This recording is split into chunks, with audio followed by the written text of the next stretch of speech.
ಬಜರಂಗದಳ ಕಾರ್ಯಕರ್ತರ ಗಡಿಪಾರು ಹಿನ್ನೆಲೆ ರಾತ್ರೋರಾತ್ರಿ ಬೆಳಗಾವಿ ಶಹಾಪುರ ಠಾಣೆಗೆ ಮುತ್ತಿಗೆ ಹಾಕಲಾಗಿದೆ. ವಿಎಚ್ಪಿ ಬಜರಂಗದಳ ಕಾರ್ಯಕರ್ತರು ಪ್ರತಿಭಟನೆ ಮಾಡಿದ್ದಾರೆ.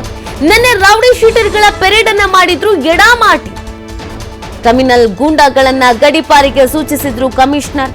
12 ಮಂದಿ ಗೂಂಡಾಗಳ ಪೈಕಿ 2 ಬಜರಂಗದಳದವರು ಗಡಿಪಾರ್ ಮಾಡಲಾಗಿತ್ತು.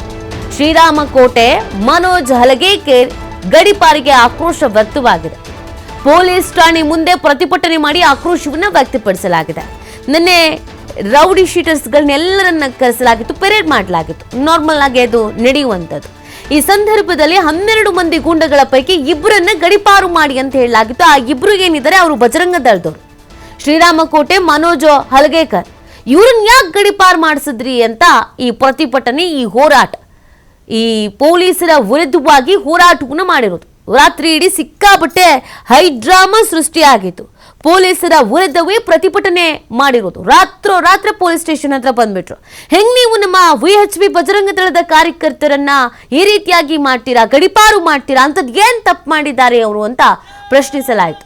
ನೀವು ಮೊದಲ ವಿಂಡೋದಲ್ಲಿ ನೋಡ್ತಾ ಇದ್ದೀರಲ್ಲ, ಇದು ಪೆರೇಡ್ ಮಾಡಿದ್ದು, ರೌಡಿಗಳ ಪೆರೇಡ್ ಅನ್ನ ಮಾಡ್ಲಾಯ್ತು. ನಾರ್ಮಲ್ ಆಗಿ ಇದನ್ನ ಮಾಡ್ತಾರೆ, ಏನು ಒಂದು ಎಚ್ಚರಿಕೆ ಇರಬೇಕಲ್ವಾ. ಹಾಗಾಗಿ ಕರೆಸಿ ಯಾವ್ಯಾವ ಕೇಸು ಏನು ಎತ್ತ ಈಗೇನ್ ಮಾಡ್ತಿದ್ದಾರೆ, ಇವ್ರ ಆಕ್ಟಿವಿಟೀಸ್ ಸಿಟಿಲಿ ಏನಿದೆ ಅದನ್ನೆಲ್ಲ ಕೇಳ್ತಾರೆ. ಅದಾದ್ಮೇಲೆ ಒಂದ್ ಸ್ವಲ್ಪ ಕ್ರಿಮಿನಲ್ ಹಿಸ್ಟರಿ ಇದೆ ಅಂತ ಅಂದಾಗ ಸ್ವಲ್ಪ ಮಟ್ಟಿಗೆ ಗಡಿಪಾರು ಮಾಡೋದು ಅಥವಾ ಒಂದು ಕಾನೂನು ಸುವ್ಯವಸ್ಥೆ ಕಾಪಾಡ್ಕೊಳ್ಳೋದಕ್ಕೆ ಏನ್ ಕ್ರಮ ಕೈಗೊಳ್ಬೇಕೋ ಆ ಕ್ರಮವನ್ನು ಕೈಗೊಳ್ತಾರೆ. ಈ ಬೆಳಗ್ಗೆ ಆದಂಥದ್ದು ರೌಡಿ ಶೀಟರ್ಸ್ಗಳಿಗೆ ಕಮಿಷನರ್ ವಾರ್ನಿಂಗ್ ಮಾಡಿದ್ರು. ಇನ್ನೊಂದು ವಿಂಡೋದಲ್ಲಿ ನೋಡ್ತಾ ಇದ್ದೀರಲ್ಲ, ಅದು ರಾತ್ರಿ ಪ್ರತಿಭಟನೆ ಆಗಿರೋದು ಪೊಲೀಸರ ವಿರುದ್ಧವಾಗಿ. ಯಾಕೆ ಇವ್ರನ್ನ ಗಡಿಪಾರು ಮಾಡಬೇಕಾಗಿತ್ತು ಅನ್ನೋದು ಪ್ರಶ್ನೆ. ಸೊ ಈ ಹಿನ್ನೆಲೆಯಲ್ಲಿ ಪೊಲೀಸ್ ಇಲಾಖೆಯ ವಿರುದ್ಧವೇ ಈ ರೀತಿಯಾಗಿ ಪ್ರತಿಭಟನೆ ಮಾಡಲಾಗಿದೆ. ಕೊನೆಗೇನಾಗಿದೆ ಅನ್ನೋದ್ರ ಬಗ್ಗೆ ಮಾಹಿತಿ ಸಿಗಬೇಕಾಗಿದೆ. ಹಿಂದೂ ಧರ್ಮ ಕಿ ಜೈ, ಹಿಂದೂ ರಾಷ್ಟ್ರ ಕಿ ಜೈ, ಜೈ ಶ್ರೀರಾಮ್, ಜೈ ಶ್ರೀರಾಮ್, ಜೈ ಶ್ರೀರಾಮ್, ಜೈ ಶ್ರೀರಾಮ್, ಏಕ ಹಿ ನಾರಾ, ಏಕ ಹಿ ನಾಮ್, ಜೈ ಶ್ರೀರಾಮ್, ಜೈ ಶ್ರೀರಾಮ್, ಜೈ ಶ್ರೀರಾಮ್. ನಮ್ಮ ಬಜರಂಗ ದಳದ ಕಾರ್ಯಕರ್ತರನ್ನ ಗುಂಡಾ ಕಾಯ್ದೆಯಿಂದ ಗಡಿಪಾರು ಮಾಡುವಂತಹ ಒಂದು